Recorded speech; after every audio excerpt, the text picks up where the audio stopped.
Sometimes in life, things get taken away. A relationship ends, a job changes, a friendship shifts, a season closes. And if we're honest, sometimes we spend so much energy trying to rebuild what God may actually asking us to release. Before we begin, I want to remind you that this podcast is for educational and faith-based encouragement purposes only and is not a substitute for professional mental health support, therapy, or medical advice. Because familiar pain often feels safer than unfamiliar growth. Even unhealthy patterns can feel comfortable when they're all we've ever known. And I think many Christian parents are living there right now. Not necessarily because they want to stay stuck, but because the old identity feels predictable. The people-pleasing, the over-functioning, the carrying everyone else, the fear of disappointing people, the I don't need help mindset, the survival mode.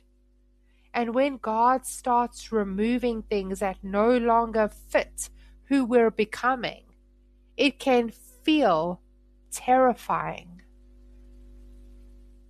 But maybe the question isn't, how do I rebuild my old life?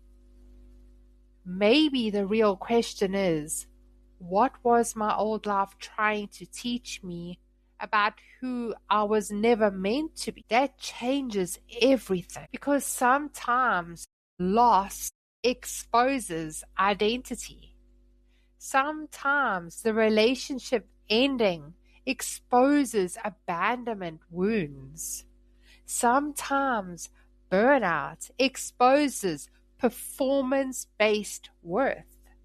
Sometimes anxiety exposes how much we've built our safety on control instead of trust. And this is where many people get stuck. They focus only on what they lost, instead of asking what God is trying to reveal. In Romans 12 verse 2 it says, "Don't copy the behavior and customs of this world, but let God transform you into a new person by changing the way you think." Not improve you, transform you. That means some versions of us cannot come into the new season. And I know that can sound uncomfortable. But healing requires honesty. Who was I being? Was I constantly trying to earn approval? Was I afraid to say no? Was I trying to keep peace at the cost of my own emotional health? Did I believe being needed made me valuable? Was I overworking because rest made me feel unsafe? Was I controlling everything because uncertainty triggered fear? These patterns usually started somewhere. Many of us learned them in childhood. Some were survival responses. Some were modeled to us.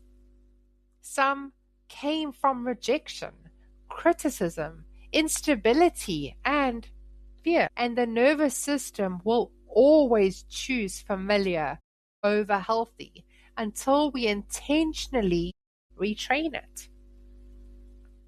That's why growth can feel wrong at first, because your brain confuses familiar with safe. But familiar does not always mean aligned. And I really believe there are Christian parents listening right now who are exhausted because they are trying to operate from an identity God is asking them to surrender. You cannot heal while constantly performing. You cannot lead your family from a place of chronic fear. You cannot raise emotionally secure children while abandoning yourself emotionally. And this isn't about perfection. It's about alignment. So instead of asking, what do I want? Try asking, who do I want to become? Because goals can change, but identity shapes everything. Who do I need to become to walk in peace? Who do I need to become to parent differently? Who do I need to become to stop living in fear? Who do I need to become to finally trust God instead of control? Maybe you need to become someone who receives help. Maybe you need to become emotionally honest. Maybe you need to become someone who rests without guilt. Maybe you need to become someone who believes they are loved without performance. And this rebuilding process usually doesn't happen dramatically. It happens quietly, in small daily decisions. How you speak to yourself, what you tolerate, how you respond when triggered, whether you pause before reacting, whether you choose honesty over pretending, whether you choose peace over chaos. And quickly, before we continue, don't forget to check the description below for any new free resources, coaching programs, or courses if you want to do a deeper healing and nervous system work with me. Now, let's get back to the episode. Identity is not built in what you occasionally do. It's built in what you repeatedly practice. And I want to encourage someone today. Do not panic because the old version of you is fighting back. Fear will scream. Old thought patterns will scream. Your nervous system may tell you, this is a mistake. Go back. Stay small. Don't change. This feels unsafe. But sometimes healing feels unsafe because dysfunction became familiar. In Isaiah 43 verse 19, God says, "For I am about to do something new. See, I have already begun."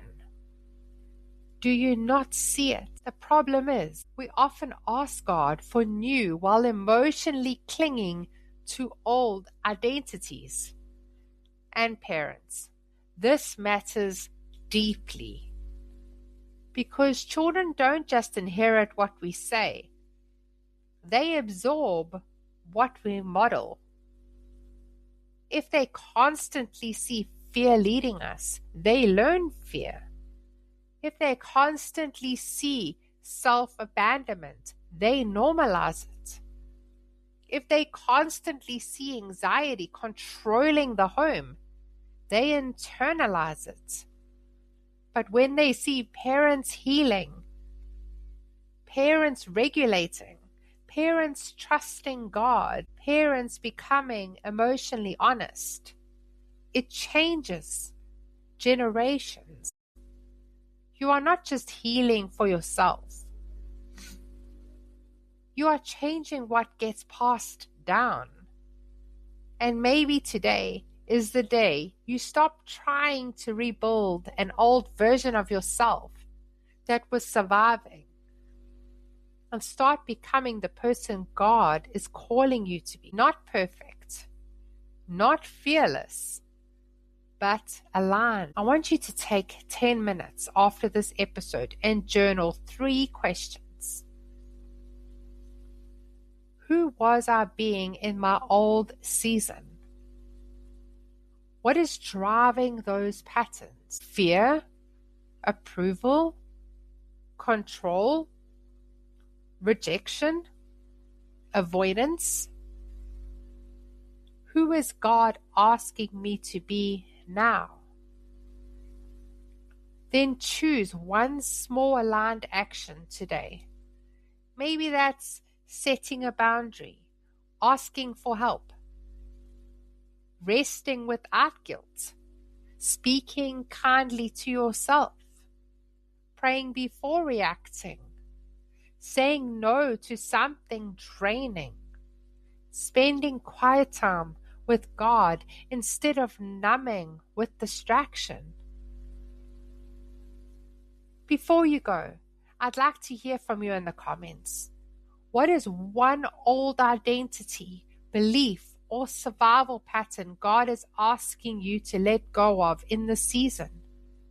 Maybe it's people-pleasing, fear, control, perfectionism, or trying to do everything on your own. Share one word or one sentence below. Small repeated steps create transformation, not overnight perfection. And remember, God is not just changing your circumstances. He's transforming your identity.